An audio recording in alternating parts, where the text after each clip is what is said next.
Hi everyone. One of the highlights of this initiative of Know Your Coach and the Coach Byte is also about getting a sneak peek into what drives that individual. What a privilege it is to host none other than Priya Sharma Shaikh. So Priya has been a communication, leadership, and life transformation coach for many years now. She also holds the PCC accreditation from International Coaching Federation. She's now the president of ICF Mumbai Charter Chapter. She's an NLP and Enneagram practitioner. She's been an author. Oh, and of course, we all know that she's a wonderful public speaker. And all this after having spent nearly 2.5 decades in the corporate space, having held leadership positions across many multinationals and leading organizations. We know her as this really warm person who has lovely vision, and she has ton of ideas all the time, and she's very caring. And this is something that I can say, having experienced it, despite how busy she keeps. So, welcome, Priya. Thank you. That was so lovely, so warm, and so nice. I'm really thrilled to be here on the first Coach Bytes of 2021. So, Priya, your opening comments about how you're enjoying this new position. Oh, I'm loving it. But again, with great responsibility, that is there on my shoulders. One thinks also that should do it as mindfully as possible. On a fun side, for the first time after many years after leaving corporate, I have a team, so that feels great.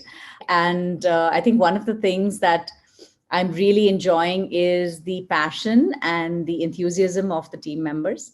So it's a great space to be. I'm feeling like very, very happy, very privileged, very honored, and of course, a huge responsibility. So, Before we get on to what you're doing, I think, including me, and I'm sure the audience will also want to know, who's Priya? What defines Priya? interesting question. Um, I think somebody who is putting love ahead of everything else, um, a lot of respect and grace ahead of everything else. Um, I believe that if love happens, anything is possible. And love is a transcender of any obstacle as well. So we've got to find the way to be as loving as possible. And for me, I think I am a person who exemplifies that. I think give a lot of love and receive a lot too. You find love in everything, whether it's from family, friends, support staff, team members, people in society. It's literally the adage that says that you reap what you sow. So the more of love you give, the more you get back in return. So that's what I've made my mantra, and that's what defines me. And to say a little bit about myself and on a professional level and on a personal level, I have been in events, marketing, and I would say frontline sales and servicing for all of my life in a variety of industries across Indian and international companies. I really loved the roles because I think one of the things that stood strong for me was the ability to be able to talk to anybody fearlessly, or talk to anybody at whatever seniority. And there was a comfort in that, to be able to connect with people. And that, I think, sort of was a common thread in all the roles that I did in the various companies. In addition to this, I think one of the things that stands really strong for me, that I've tried to give the best I can to whatever I do. And I've also, along the way, tried to empower people. So I'm not the kind of leader that has always, liked to, want to look over people's shoulders, but I do believe in being along with the people that I work with, just leaving people more empowered, leaving people more strong, and watching them grow is something that I enjoy doing.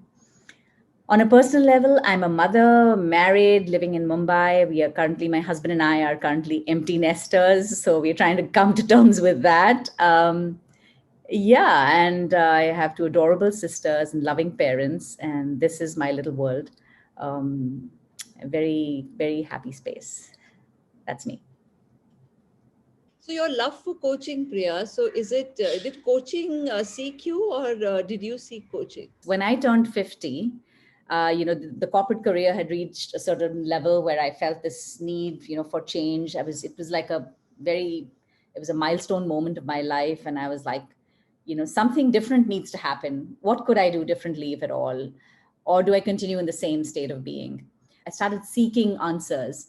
And I did a SWOT, and the SWOT took really long, almost about a week and plus. I sat on it, thrashed it, wrote it again, rewrote it, all kinds of work that I did. I think it was more self work. And what came out strongly in that was that I really loved working with people, and I loved stories. And above all, I could feel very strongly a sense of empathy with others. I've started looking for, solutions that would sort of tie in these three things. That is people, stories, and empathy. What can I do with this? And then a very interesting thing happened. My sister was listening to my transition need that was coming from within me, and she says, what is this thing that you're feeling suddenly? Let me connect you with a ex-colleague of mine, and she may be able to guide you. So I spoke to this lady called Anne Storer, who was in Adobe at one point in time in the United States. And finally she says, why don't you try coaching? Yeah, that would be an interesting one. Let me check it out. And just around that time, like they say, when you start searching for things, answers come about. So like my sister suggests, connected me with Anne. And then suddenly another friend of mine called Nilima Bhatt, she calls me and she says, there's a course by a gentleman called Peter Redding who's come in from Florida. Would you be interested? And I'm saying, yes, let's ask. Let's find out if we can get, a place on that course. And sure enough, met with Peter. The course was really fantastic. I loved learning with him. So I sought it, I feel. That's what my answer is. I sort of went looking for it. What is it? And it sort of met me halfway, I'd say. Coaching. I love it. Ever since I've been a coach, it's been 6 years now. I'm loving the space I'm in. It's the best time of my career. I'm really, really in a happy place. One can literally see your eyes Yeah. lighting up, your face is lighting up as you were talking about your journey onto coaching.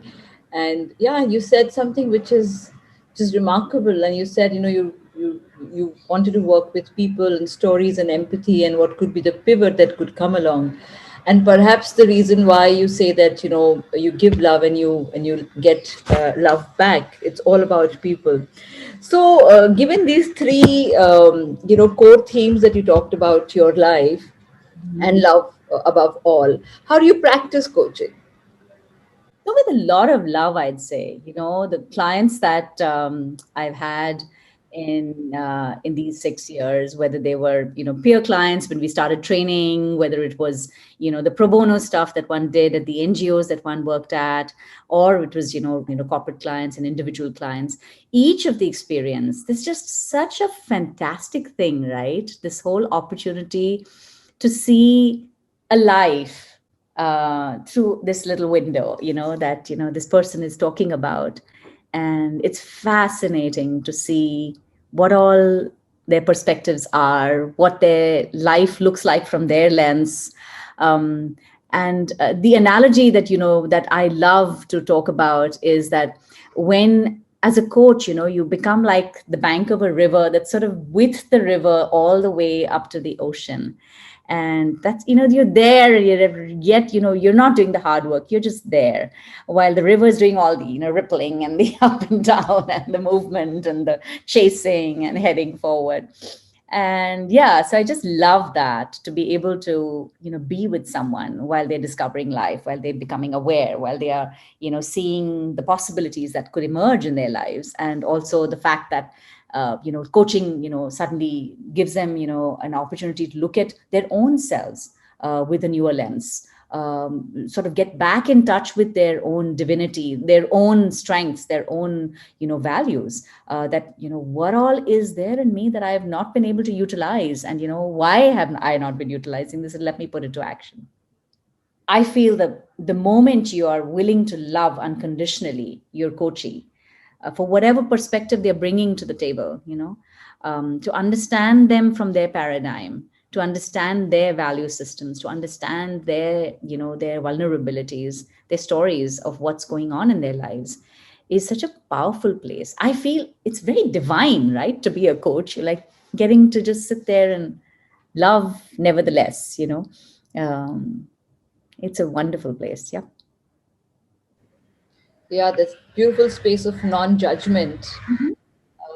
Yeah, so I guess the reason why you probably would have mentioned empathy, because when you were just talking about how you practice coaching, and beautiful metaphor you brought about bank of the river. So the river is doing all the work, and you're just like, that's it, saying bank along with it. That's a beautiful metaphor. What's your vision for coaching in India? I feel coaching needs to be democratized. Everyone should have the opportunity of coaching. Coaching can actually help a healthy individual, like they say, to move forward in whatever direction they wish to. Making them aware of the choices they're making them aware of the actions they're planning to take, making them accountable, and listening to their stories, listening to the vulnerabilities or all that they've been through without judgment. And that's what I think I really want. That coaching should be available for everybody. It should become a household name. Get a coach, kind of thing. Why don't you talk to a coach? We all need to declutter our minds. We all need to be able to go out there and talk. We just don't have that. While I'm coaching people, there's also students I coach.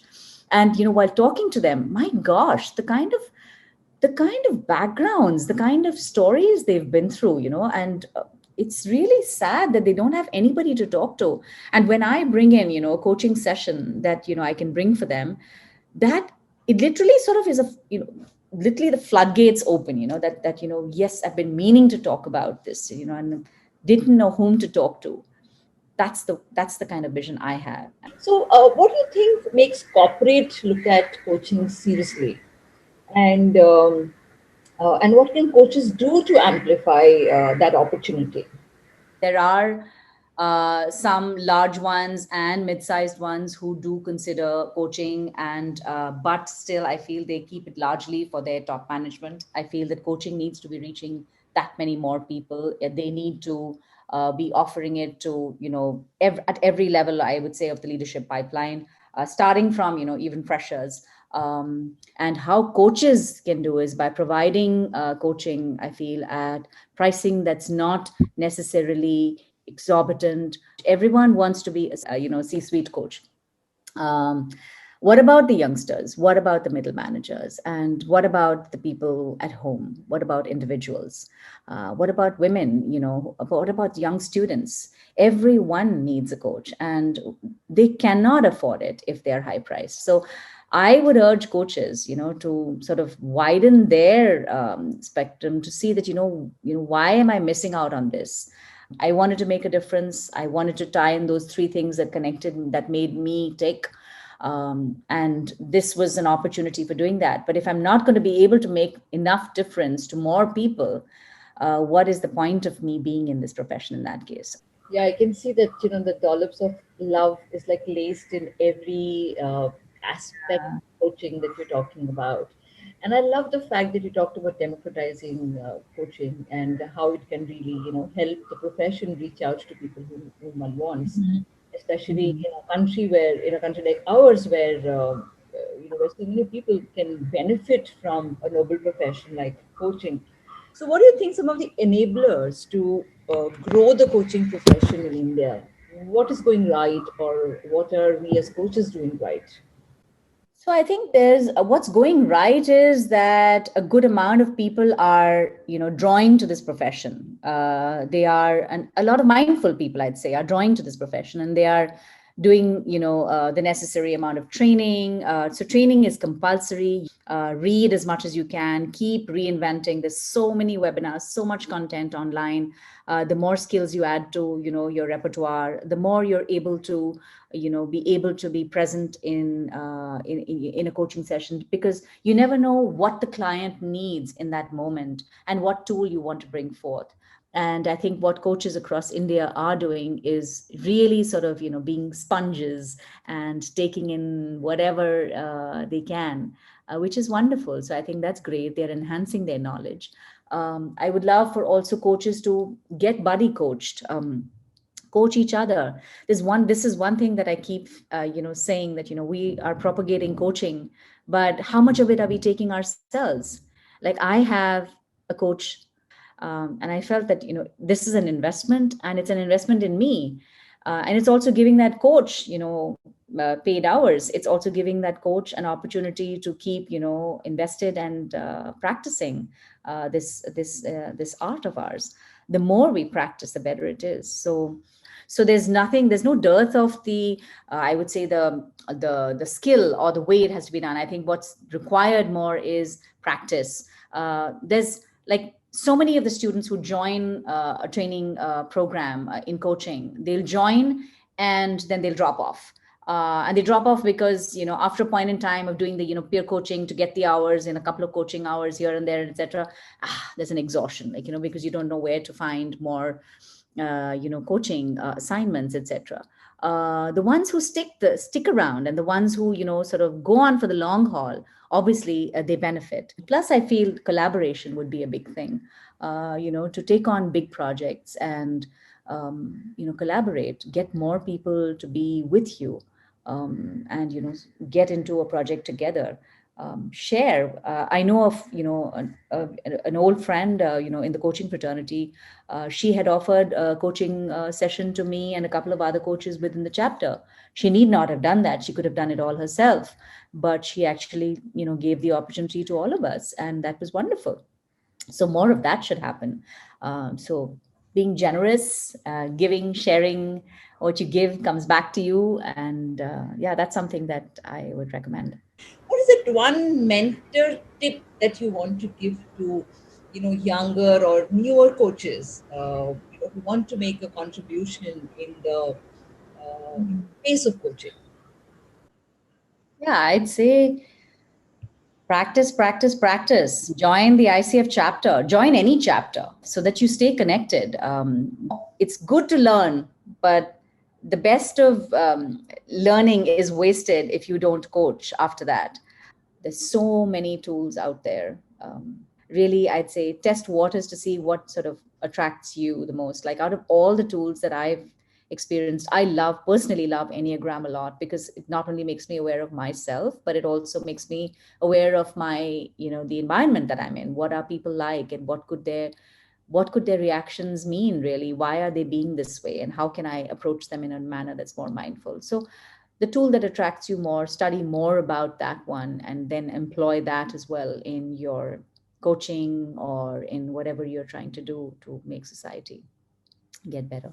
I'd like to also add, um, it's not easy to become an expert coach. It's not easy to become that coach that completely listens without a moment of judgment, without a moment of, it's on the tip of my tongue. I want to give you advice right now. What are you doing is wrong. This is something you shouldn't do because tuck, tuck, tuck, tuck, tuck. So it's very tempting, because we are programmed to be that way all our lives, give advice, take advice. And so therefore, make judgments, make criticism, etc.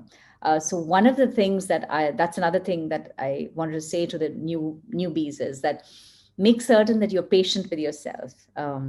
It takes time, because you're setting new neural pathways in your brain. So be patient with yourself. Be willing to stay the course, because we do need more coaches always, and there'll always be a need for a coach, and there'll never be too many coaches, I feel. There's a thought that's going around the market that says that there's so many coaches. I said, yeah, but we are so many people too. What makes we are like billions of people in the world. So why, firstly, limiting yourself to a geography? Second, why limiting yourself to saying that there's too many coaches? Look for a niche area, focus on that, and people will come to you for that. Look for the affinity, focus on the affinity that that you're drawn to, that you enjoy helping people with. This this is incredible, piece of wisdom coming from someone who's not only practiced but also loves the profession. Priya, also, they say that when we become coaches, it's not like overnight something changes, but when you become a coach, you bring in all your experiences, your inherent qualities as a person, and then all of that lends to how, impactful a coach really is. So, my next question then is that how do you blend Priya, the person, and Priya, the coach? So when I enter my coaching session, my intention is that here is a coachee who's come into my life. And I look at my coachees as sort of messengers of some wisdom that I'm actually getting out of them, because it's their lens that I'm looking through. Suddenly, they look at situations of life that perhaps maybe even I've been through.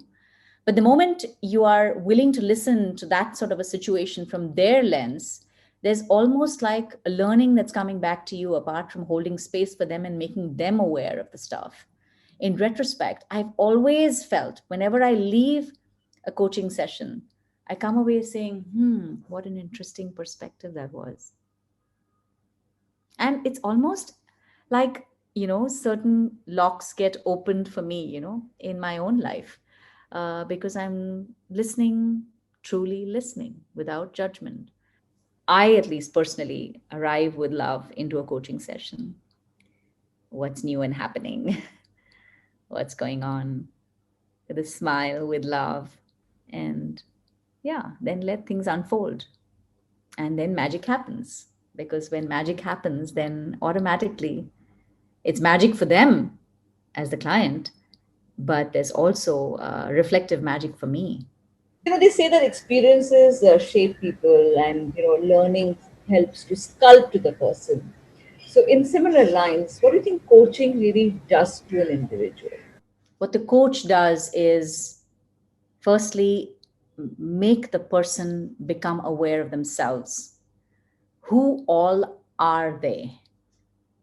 What's the story inside out? And I'm not talking about stories, I'm talking about what's the brass tacks, what's the main thing about this person. If you strip away all the experiences, what's the original?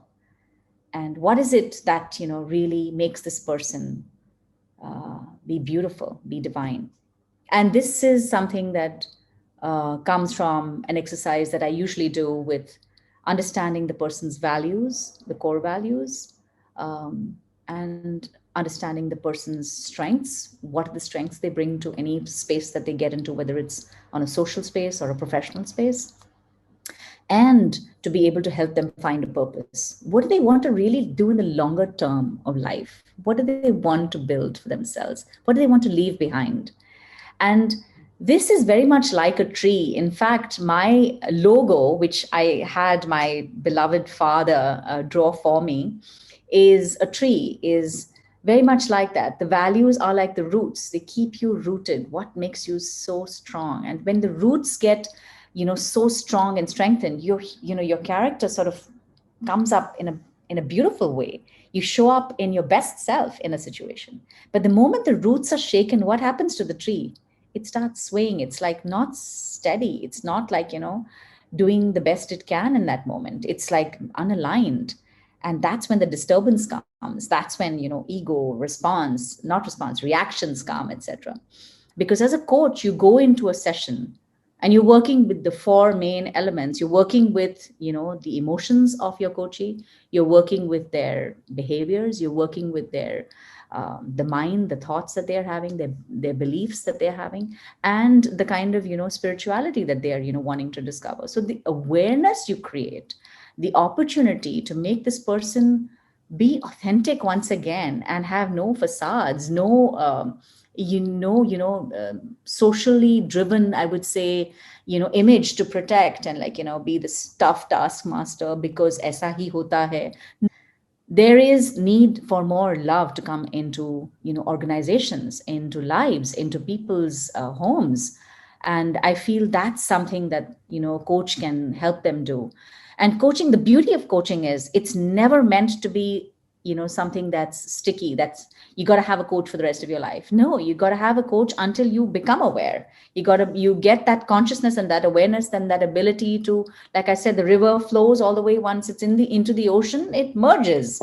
then there is no divides, and there's no this, mine and yours, and yes and no, and I am right and you are wrong, and looking down with contempt, and I am better than you, etc. All of these ego things and all these polarities that we deal with in our lives is what causes the biggest problems. All diseases stem from that, because our we are not in alignment. We are not in alignment with the energy that we are all blessed with, and we have the same source of energy, right, Sudakshina? You, me, and everyone, all sentient beings. So, what makes us go away from that energy? As kids, we are born with that power to trust, to love, to unconditionally enjoy life. And as we grow up, as the shadows come and form, and impressions get set, beliefs get set, suddenly life becomes different. So just making people aware of the things that really touch their heart, because those things don't really change, you know however tough life may have been, those core values, those things that really matter to you, that sort of bring a twinge of a tear into your eye, even if you're not even if you're too tough to showcase, not to showcase it outside. But all of that is something that what coaching can help you do. um, just bring back that power once again, that whole shakti, that um, and to be able to be in that, with strength, with belief, with conviction. How can I become present? That, I am awesome, and I can do whatever I want, and I can achieve whatever goal I set, provided I'm aware of the steps that I want to take and be willing to rejig my path if necessary. But just become more confident and mindful and aware of, the capabilities, the possibilities. How huge is that, right? For making people feel so complete, so powerful in their own little way, and not get phased. So every one of us counts. And in fact, the mantra that I have for my company, that my practice is, I'm the hero of my life. And aren't we all, Sudakshina? We are heroes in our own way. We've been through travails in our own way. We've been through and survived them and learned from them. So making people believe that they are the heroes of their lives, this is something that comes greatly to me, and I feel that the more I can make more people feel that way, um, and not wanting to be like others, but be confident about being in their own skin, being comfortable in their own skin, being um, feeling empowered, feeling someone that they can make a difference in this world, and in whatever small way, it all counts. Amazing. I love the kind of range that you're bringing to the conversation. You started with democratizing coaching, and then you said the collaboration piece, and now you're talking about energy, spiritual growth, alignment. I was having goosebumps when you were mentioning all of this that a coach brings to an individual's life. And the beauty of what you said, Priya, is that you come from a space of such abundance. And while the light is shining on you, and I'm kind of towards the end of my question, so what are some of the things that I haven't yet asked you? Yeah, thank you for that. I'd love to talk a little bit about intention as coaches, to be able to, spread the knowledge and the skill we have in a manner that impacts the whole society.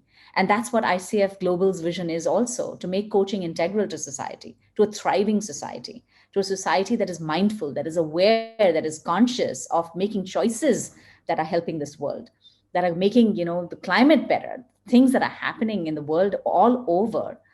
Just is so sad. The whole We've been through so much this past year, and to be able to make the kind of choices, not only on an individual level in my personal life, but in my family, in my home, with my relationships with my partner, with my children, with my parents, sisters, siblings, friends, with colleagues, at work, in society. How are we talking to, say, a vegetable vendor, or to the dhobi who walks into the door?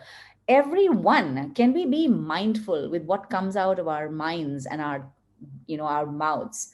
Wonderful. Not only because of the diverse aspects that you spoke about, from being inspired by people's stories and hence being more empathetic, how to grow coaching. You've brought words like perspective, analogy in practicing coaching. And of course, a lovely metaphor, the bank of the river. I think I'm going to take that as my takeaway from this Yeah. session, Priya. And the other thing is that to see who you are as a person. I think that's really lovely about this chat.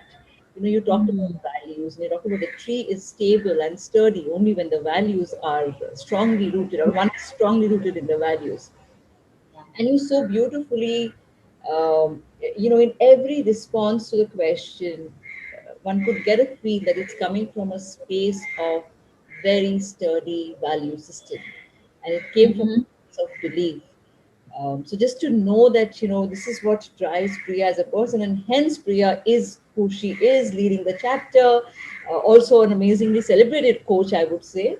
Any last parting thoughts or closing comments that you want to share with everyone? Spread the knowledge of coaching, become more aware, make more people aware, let more people benefit from what coaching is, how beautiful it is as a tool. If it could change my life, it could change your life, it could all of our lives who are coaches. We all love it so much. There's a reason we love it, and there's such a powerful, life tool. And how can we make more people realize that it's not necessary to only take advice and then it's valuable.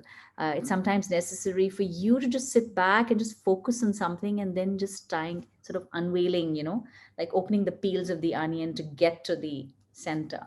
So yeah, I'd, say make more people aware, and that's it. Spread a lot of love in this world, and that's the only way. Wow. Coaching is the language. Coaching is the language of love. Wow. So I think we must bring this tagline out somewhere, Priya. It's beautifully said. So I think for the benefit of everyone who's going to watch this, I would like to thank on behalf of them that, thank you for taking the time out and sharing this lovely, lovely vision and practicing coaching and the tips for new coaches. Big thanks.